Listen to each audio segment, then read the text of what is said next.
Hello, my name is Anne-Marie Evans, and I would like to welcome you to my third set of literature critiques.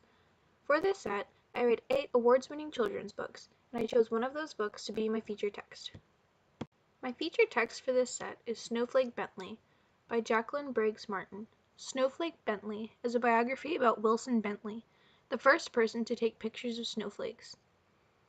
This text shares the story of how he became interested in photographing snowflakes and also some information about snowflakes. I chose this text because it combines the narrative elements of a biography with the factual elements of an informational book, and I think this is a great way to get students to begin reading informational text in a new way that helps them to really gain the information presented in the text. My first lesson to accompany this text is a third grade science lesson, and it is based on the Next Generation Science Standard Represent data in tables and graphical displays to describe typical weather conditions expected during a particular season. This lesson will begin with reading the story Snowflake Bentley aloud to the class. Then the students will be put into groups to research the weather in the past month in their hometown. And for my example, I'm using the weather in Steubenville, Ohio during the month of February in 2019. Based on this information, the students will record on a calendar how much snow they got each day. And a website that I found that is very helpful for figuring out how much snow and rain and precipitation there is each day is AccuWeather.com. So I've included a link for that.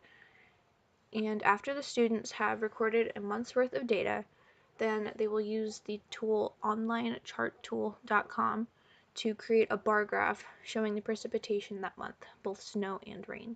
The students will use these graphs to go to other classrooms in the school to give a presentation on the weather from the past month.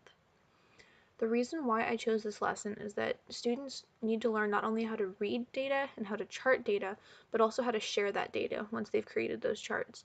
I think that communicating information is something that's really important in this day and age, and I don't think that there's any time that's too early to begin teaching students how to do that. And it also helps them to use new terminology that they're learning. Here is an example of one of the charts that a student might have created. As you can see, it shows the precipitation in February, represented in inches, with orange standing in for the snow and purple for the rain. And this allows the children to practice charting and to see the way that that looks in a bar graph. My next lesson is a third grade English language arts writing lesson, which is based on 2 standards from the Common Core State Standards. The first of them is write information or explanatory text to examine a topic and convey ideas and information clearly. And the second one is develop the topic with facts, definitions, and details. To use this lesson, I would read the book Snowflake Bentley aloud to my class. Then I would explain to the students that they would be writing a diary of a snowflake, using the information presented in the text as a reference. I would also have them use the search engine Kittl to add further knowledge to their knowledge base for writing. And to present their diary, they would use the technology Sway on office.com. Here is an example of a Sway storyline that a student might have created as a diary for their snowflake. You can see here is the title, and you can also include pictures about the topic. Each card can be made separately with a different day on each card from the snowflake's perspective, and this is great because it allows the student not only to create it, but also to add on to it on multiple occasions, and it also produces a shareable link that you can either allow people to view or to edit. So this is great if they wanted to share it with their peers or their parents so they could just see it and not need to worry about them messing it up. The next book in my set is Mirette on the High Wire by Emily Arnold McCulley. And this is a story about a young girl living in Paris, France, who works at a boarding house, and a man named Bellini comes to stay there, and he's a tightrope walker, and Mirette learns how to walk on a tightrope.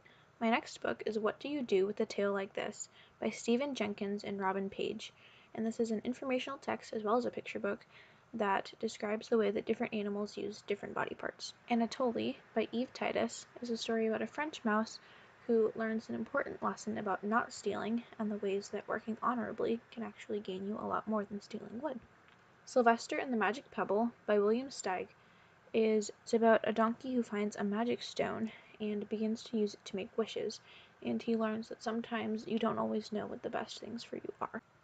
The next book is Why the Sun and the Moon Live in the Sky by Elphinstone Dyrell, and this is a traditional literature picture book that explains why the sun and the moon live in the sky and not on the earth. Ramona Quimby, Age 8 by Beverly Cleary is a story about an 8-year-old who believes her life is very hard.